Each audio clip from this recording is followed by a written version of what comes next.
ஈரோடு கிழக்கு தொகுதியில் இறுதிக்கட்ட வாக்கு சேகரிப்பில் ஈடுபட்ட நாம் தமிழர் கட்சி தலைமை ஒருங்கிணைப்பாளர் சீமான் திமுக தான் உதிரி கட்சி என கூறினார். உள்ளத்தின் இதயத்தின் அடிநாதத்தில் இருந்து பேசுவதாக கூறிய சீமான் மண்ணையும் மக்களையும் நேசிப்பதாக தெரிவித்தார். இந்த அளவுக்கு பயப்படுவாங்கன்னு நினைக்கிறேன். இது ஒரு விசித்திரமா இருக்கு. இந்த செய்திகளை கேள்விப்படும் போது படுத்து தூங்கும்போதும் கால் மேல கால் போட்டு படுக்க முடியாது.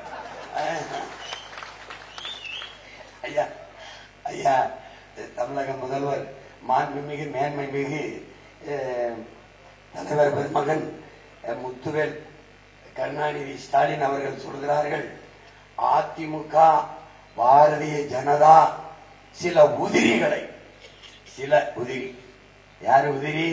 நம்மெல்லாம் தான் உதிரி. இந்த உதிரிகளை வைத்து பெரியாரை விமர்சிக்க செய்கிறார்கள். ஏன் ஒன்றை கவனிங்கள், தமிழ்நாட்டிலே கேவலமான உதிரி நீங்க தான். நாங்கள் உதிரி இல்ல, உறுதி. நல்லா நினைவு வச்சுட்டு பேசணும். ஏன்னா உதிரியா நீங்க இருக்கிறதுனாலதான் உங்களை மாதிரியே உதிரியா இருக்கிற நிறைய கூட்டத்தை சேர்த்துக்கொண்டு களத்துக்கு வருகிறீர்கள். நாங்கள் உறுதியாக இருப்பதால் தான் தனித்து தனித்து தனித்து களத்தில் நிற்கிறோம்.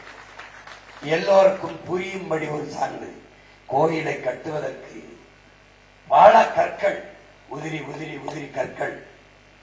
ஆனால் கோயிலிலே, வழிபாட்டிலே, வழிபாட்டு தலத்திலே உள்ளே இருக்கிற கற்பக்கிரகம் என்ற கருவறைக்குள் இருக்கிற வழிபாடுகிற சிலை ஒரே கல்லில் செதுக்கப்பட்ட உறுதியானது. அப்படி உறுதியானதை ஒன்றை எதிர்க்கத்தான் உதிரிகளை திரட்டிக் கொண்டு நீங்கள் வருகிறீர்கள். உண்மையிலேயே நான் சொல்றேன், என் தலைவர் மேலே ஆணையா சொல்றேன், நாங்கள் பெரியாரை எதிர்க்கல, விமர்சிக்கல, இழிவா பேசல. பெரியாரை வைத்து அரசியல் செய்கிறோம். நீங்க 60 ஆண்டுகளா பெரியாரை வச்சு அரசியல் செஞ்சுட்டு இருந்தீங்க. அதே பெரியாரை வச்சு இப்ப நாங்க அரசியல் செய்யறோம். ஏன் நீங்க பயப்படுற? நீ பெரியாரை பற்றி பேசினாய், நான் பெரியார் பேசினதை பேசுகிறேன். இவ்வளவுதான். பெரியாரை நாங்கள் இழிவு செய்யவில்லை. இது எனக்கு உயிர்ப்பால் ஊட்டிய தாய், அறிவிப்பால் ஊட்டிய தமிழ், எல்லாவற்றுக்கும் மேலான என் தலைவன் மீதானை நாங்கள் பெரியாரை இழிவு செய்யவில்லை. பெரியார்தான் 60 ஆண்டுகளாக என் மொழியை, என் இனத்தை இழிவு செய்திருக்கிறார்.